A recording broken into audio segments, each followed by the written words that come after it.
আল্লাহ সুবহানাহু ওয়া তাআলা তার আখিরি কিতাবকে কাগজের টুকরায়, চামড়ার টুকরায় লিখে না দিয়ে, পাথরের টুকরায় লিখে না দিয়ে, বাক্সবন্দি করে না দিয়ে আল্লাহ সুবহানাহু ওয়া তাআলা এই কোরআনকে সংরক্ষণ করার জন্য হাফিজে কোরআনদের সিনাকে গ্রহণ করেছেন।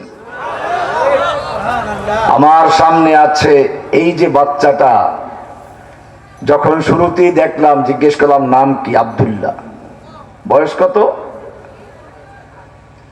মনে পড়ল আল্লাহ রাব্বুল আলামিন কোরআনকে সংরক্ষণ করার দায়িত্ব নিয়েছেন। ইন্না নাহনু নাযালনা যিকরা ওয়া ইন্না লাহু লাহাফিজুন। আমি এই কোরআনকে নাজিল করেছি, কিয়ামত পর্যন্ত কোরআনকে সংরক্ষণ করার দায়িত্ব আমি আল্লাহ নিজেই গ্রহণ করেছি। কিভাবে সংরক্ষণ করবেন? মানুষ কোরআনকে ধ্বংস করার চেষ্টা করবে, যাতে করে এই কোরআনকে কোনোভাবে ধ্বংস করতে না পারে। ইংরেজরা চেষ্টা করেছে, আবু জাহেলরা চেষ্টা করেছে। ভারতবর্ষ যখন ইংরেজরা দখল করেছিল, তখন দেশের দালালদের কাছে পরামর্শ চাইল, আমরা ভারতবর্ষ দখল করেছি, বলো আমাদের শাসন ব্যবস্থা কি করে স্থায়ী হতে পারে। ভারতের দালালেরা তাদেরকে পরামর্শ দিল, তোমাদের শত্রু, একমাত্র শত্রু মুসলিম উম্মাহ। যতক্ষণ পর্যন্ত মুসলিম জাতি শক্তিশালী থাকবে, মাথা উঁচু করে দাঁড়াতে পারবে, অতদিন পর্যন্ত তোমাদের শাসন ব্যবস্থা ভারতবর্ষে স্থায়ী হতে পারে না। বলে তাহলে কি করতে হবে? ইসলামের প্রচার করে আলেমেরা তাদের হত্যা করতে হবে। এই ইসলামকে পুনর্জীবিত করে কোরআন, এটাকে পুড়িয়ে ফেলতে হবে। মাদ্রাসা মসজিদগুলো বন্ধ করতে হবে।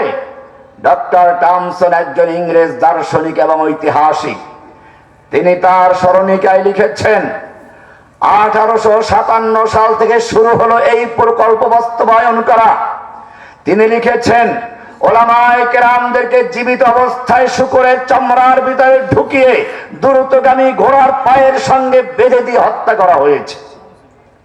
দিল্লি শহরের রাস্তার দুপাশে এমন কোন বড় বড় গাছ ছিল না যেই গাছের প্রত্যেকটা ডালে ডালে এক একজন আলেমকে ফাঁসি দিয়ে ঝুলিয়ে না রাখা হয়েছিল।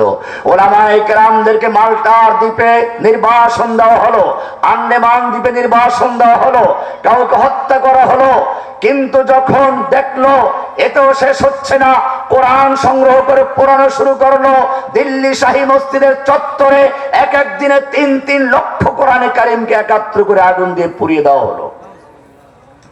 কিন্তু দেখা গেল এত কিছুর পরেও আন্দোলন থামা তো দূরের কথা, আরো দাবানলের মতো ছড়িয়ে পড়েছে। বাংলাদেশেও যা ঘটেল, ওলামায়ে কেরামদেরকে কারাগারে নিক্ষেপ করা হলো, সাইদি সাহেবকে নির্যাতন করে করে হত্যা করা হলো, রহমানীকে নির্বাসন দিয়ে তারপর হত্যার ষড়যন্ত্র করা হয়েছিল। দুইবার ক্রসফায়ারের সম্মুখীন করা হলো। এরপরে হাফসাপলা চত্বর, এরপরে ব্রাহ্মণবাড়িয়া, হাটহাজারী সব জায়গায় রক্তাক্ত করা হলো।